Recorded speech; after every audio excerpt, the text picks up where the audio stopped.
Hoje a gente vai falar sobre a precarização do trabalho e a história de como isso chegou até a greve dos entregadores. Olá, meu nome é Paulo, sou motoboy, trabalho com os aplicativos Uber, Rappi e iFood. Precisa de vocês, companheiros!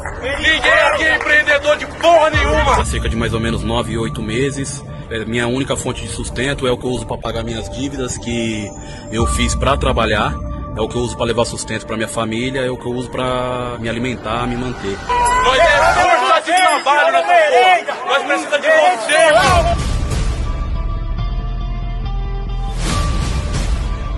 No dia 1º de julho vai ocorrer a greve geral dos entregadores de aplicativo.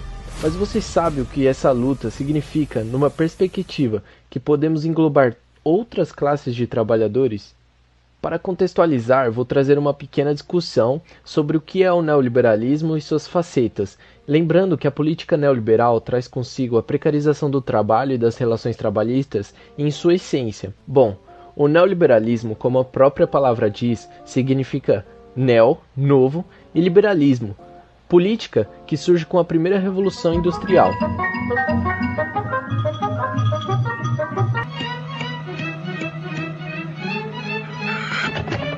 O liberalismo, para a gente entender melhor, é aquela política que prega valores como mercado livre, propriedade privada, laissez-faire, não sei se é assim que fala, que significa mão invisível, e que esta é a principal política liberal.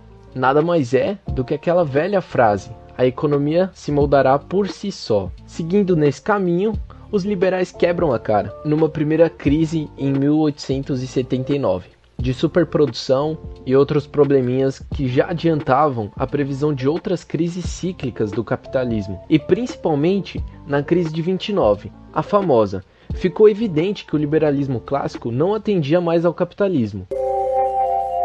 Sem suas economias e com o desemprego aumentando, as pessoas se viram forçadas a vender seus carros, a mobília, as alianças de casamento. Em breve, metade das hipotecas estavam atrasadas. Famílias pela América inteira se viram despejadas. Nesse tempo, surgem os economistas que querem sanar os problemas, visto que a mão invisível não podia ser tão invisível assim. E nesse contexto, surge o keynesianismo. Ele traz consigo o estado do bem-estar social, que também entra em crise. E aí, a partir dos anos 70 e 80, começam a surgir os neoliberais, que basicamente o que difere uma da outra é o papel do Estado. Em uma, se faz um agente externo, no liberalismo clássico, e no neoliberalismo se faz um agente atuante. O papel é bem simples de se entender. É o de garantir que a economia ocorra de maneira livre e que o Estado promova a manutenção do capitalismo. Nesse período temos alguns governos que adotaram, como o Ronald Reagan nos Estados Unidos, com Margaret Thatcher na Inglaterra, e Pinochet no Chile. No Brasil, ele surge após a redemocratização, com o famoso Collor.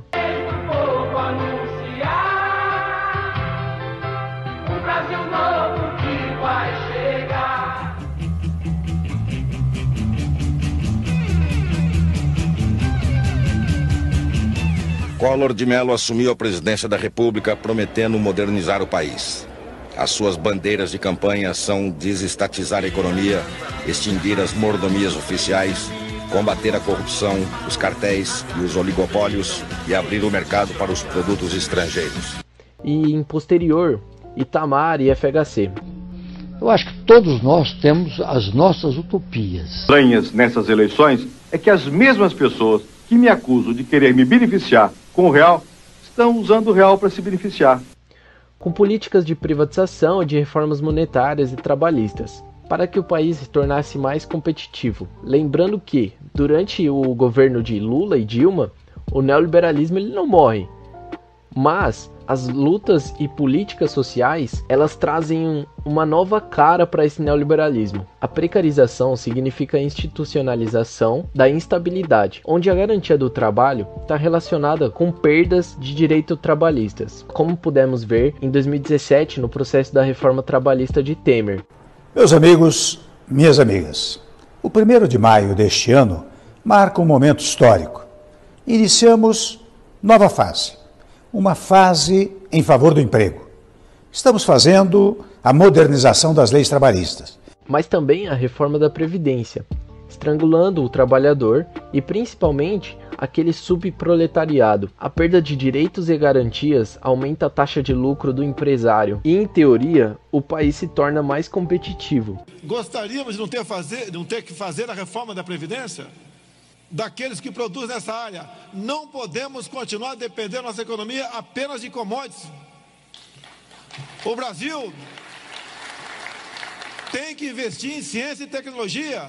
A precarização serve em primeiro lugar para nos desproteger a fim de vender a nossa força de trabalho por preços mais baratos, e esse fenômeno é inerente ao neoliberalismo e ao capitalismo. Principalmente no sul do globo, o neoliberalismo assume o papel de precarização e, sobretudo, atuando ao lado dos empresários, o que é sempre bom nós termos em mente. Mas a gente precisa entender que essa lógica ela é muito mais profunda, vem direto do capitalismo e não só do neoliberalismo. A partir da Segunda Guerra Mundial, sobretudo, o Estado assume um papel de empresa para se tornar mais competitivo num cenário em que outros países também assumem esse mesmo papel. Colocar em xeque algumas questões trabalhistas, alguns vínculos, são para que o país ganhe, lucre, e é aí que eles nos enganam. Eles plantam sementinhas que farão com que no futuro nós aceitemos menos e cada vez menos. A mídia empresarial está ligada diretamente a esse agente que mexe com o nosso psicológico.